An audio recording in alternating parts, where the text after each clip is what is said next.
Muy buenas noches, mi nombre es Obed Rosas y le doy la bienvenida a este nuevo espacio en Sin embargo el aire.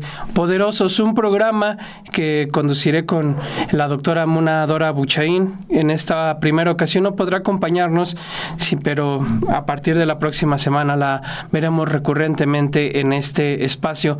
Poderosos es un programa que, como lo dice el propio título, se va a centrar en escudriñar, en prestar atención, en asomarnos en todos esos recovecos en donde se ejerce el poder, ya sea de una manera que beneficia a las personas, pero principalmente en esos lugares en donde el poder es utilizado por personas, grupos, países, para hacer uso de esta figura para beneficiarse, para hacer uso precisamente de todo este poder, sin importar que sea contra las personas, contra comunidades, contra naciones, contra el mundo entero. En ese sentido, es imprescindible que en este primer programa hablemos sobre el imperio estadounidense, sobre el gobierno de Estados Unidos, sobre Washington, sobre esos halcones que se han posado en Venezuela, y desde ahí han mirado hacia otras partes del continente latinoamericano.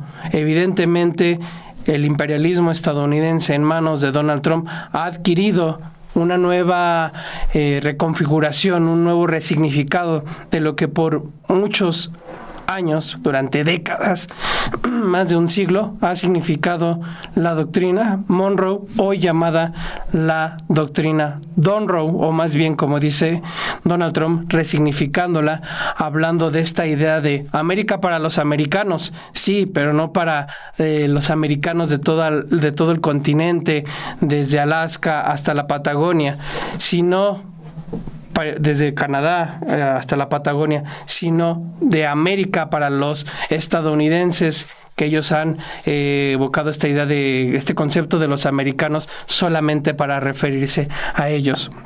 De hecho, la Casa Blanca ha presentado esta operación, como le llaman ellos, que en los hechos es un secuestro contra Nicolás Maduro, como parte de esta doctrina Monroe actualizada, llamado por el mismo Trump como la doctrina Donroe en ese juego de palabras entre Monroe, el presidente que la estableció en 1823, en un contexto muy, muy diferente al actual, 1823, donde gran parte de las naciones latinoamericanas estaban luchando por su independencia, como de países europeos, como colonias de países europeos. Todos estos esfuerzos, todo este trabajo que se llevó a cabo particularmente en distintos insurgentes que buscaron su independencia de estas naciones, sale el presidente Monroe en Estados Unidos y establece que desde ese momento nunca más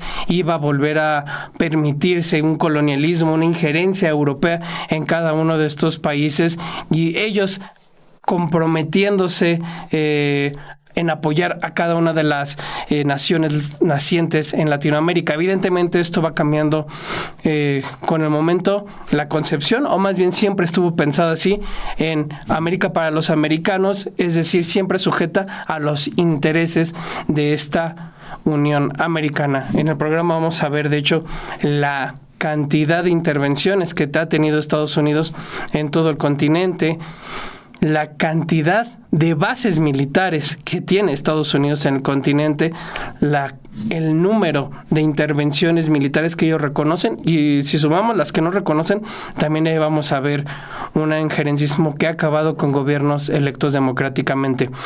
De vuelta a hablar de lo que sucede hoy en día en Venezuela, estamos hablando de un mundo dividido en esferas de influencias como parte de esta doctrina Donroe, en donde Estados Unidos es el país dominante o quiere retomar ese lugar, lo está retomando a partir de manotazos, a partir de secuestros, a partir de amenazas, a partir de la imposición de aranceles, pero bueno, ellos están retomando ese papel en el hemisferio occidental.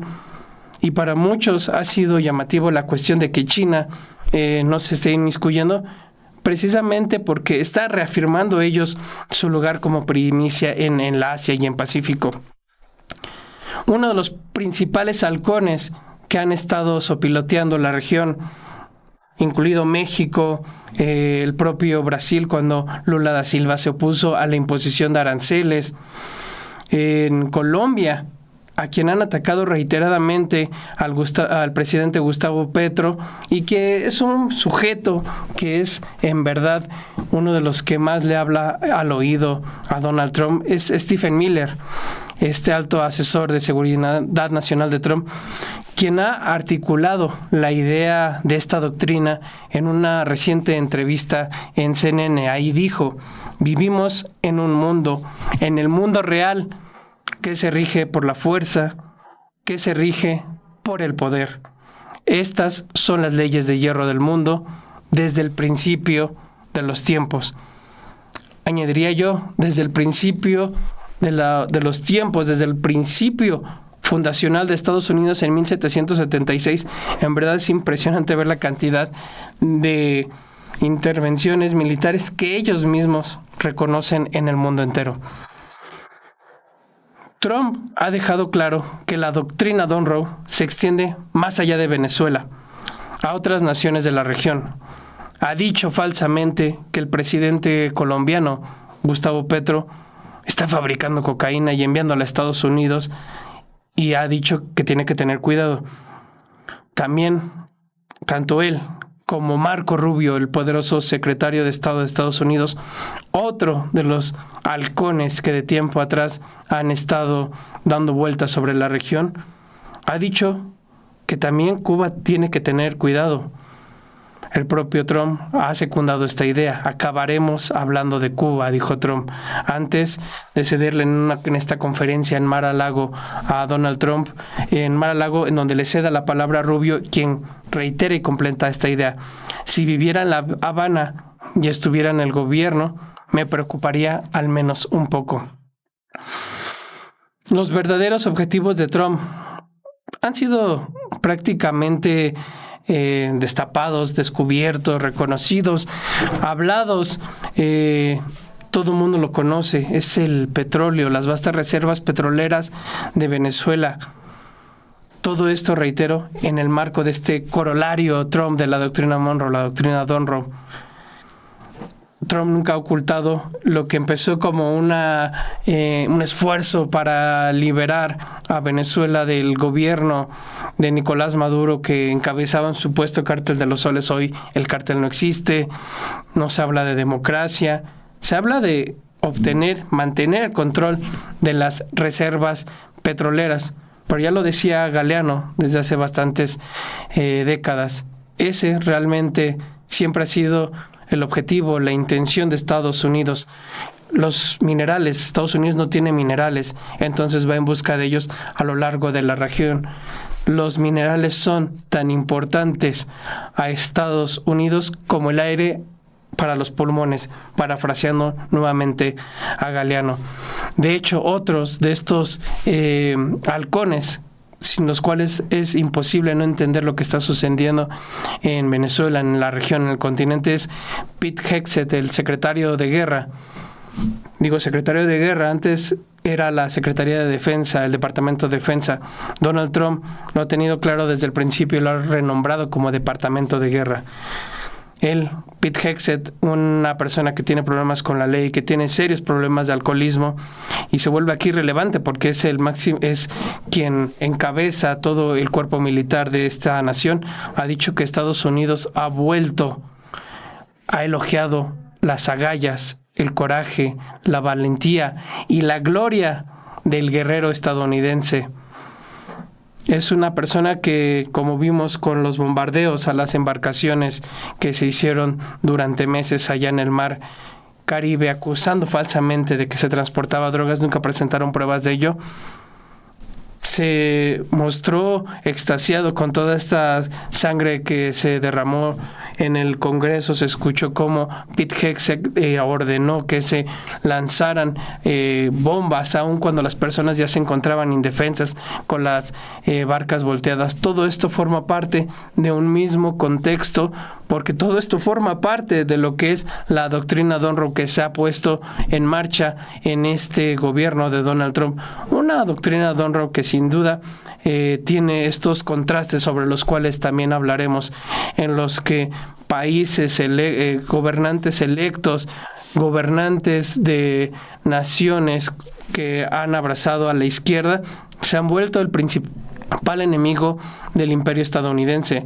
No así otro tipo de personajes contra quienes también pesan serias acusaciones de narcotráfico, pero que se han plegado, han cerrado filas al lado de Estados Unidos y por lo tanto son vistos hoy en día como importantes aliados del imperio. De hecho, este ha sido la historia eterna de Estados Unidos.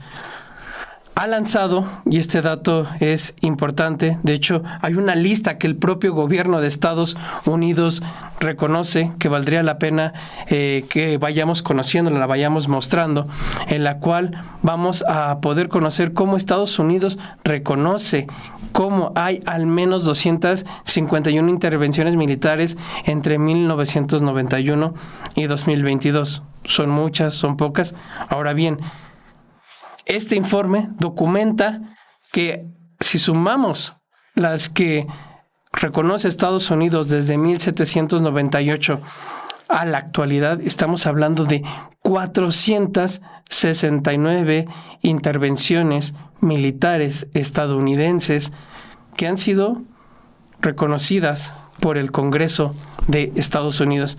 Usted puede leerlas, son datos públicos, y en cada una de estas descripciones que se hace, por ejemplo, en cómo se hacen de Florida, ahí siempre Estados Unidos alega que se hizo en defensa propia, para repeler ataques de corsarios, para repeler invasiones a lo que era en cierta forma su territorio que colindaba con entonces Florida, que pertenecía a la corona española. Prácticamente, si usted puede ver en cada una de estas intervenciones, se va a poder dar cuenta cómo se hicieron de este territorio por la fuerza militar, pero también va a ver lo que sucede en lo que ellos llaman la guerra con México. Son 12 veces que ha declarado la guerra a Estados Unidos en este tiempo. En el 1848 ellos hablan de la guerra con México, que no fue más que una invasión. Y en este tipo de invasión lo que uno puede figurarse es cómo la narrativa estadounidense siempre ha sido en defensa de sus intereses, en defensa de su seguridad nacional, en busca de repeler todo tipo de atentados contra sus propios principios, contra sus propios intereses. Habla de bandoleros, de corsarios. Ese es los vocablos, la manera en la que poco a poco van reconociendo, reconstruyendo esta historia que, reitero, no puede entenderse, Galeano lo describe magistralmente, sin hablar de la doctrina Monroe en 1823, que ha prevalecido y que ahora Donald Trump la ha resignificado, la ha vuelto a poner con el apoyo de sus halcones, y que no tiene otro objetivo más que los recursos que no tiene Estados Unidos y que sí tiene América Latina. Vamos a ver en ese sentido un importante trabajo que hizo hace tiempo nuestra compañera Nora Nancy Gaspar Reséndiz, que es importante recuperarlo porque habla cómo por años América Latina, en general podemos irnos hacia el mundo, pero en concreto América Latina ha tenido que enfrentar la injerencia de Estados Unidos. Hablamos de lo que ocurrió, por ejemplo, en los 1950, en 54, con Arbenz allá en Guatemala, electo democráticamente, pero como según era socialista, la CIA entra, lo derroca. En los 70, con Salvador Allende, patrocinando a Estados Unidos el golpe de Estado que perpetra con respaldo de la CIA Augusto Pinochet. Y podemos ir más y más de estos casos.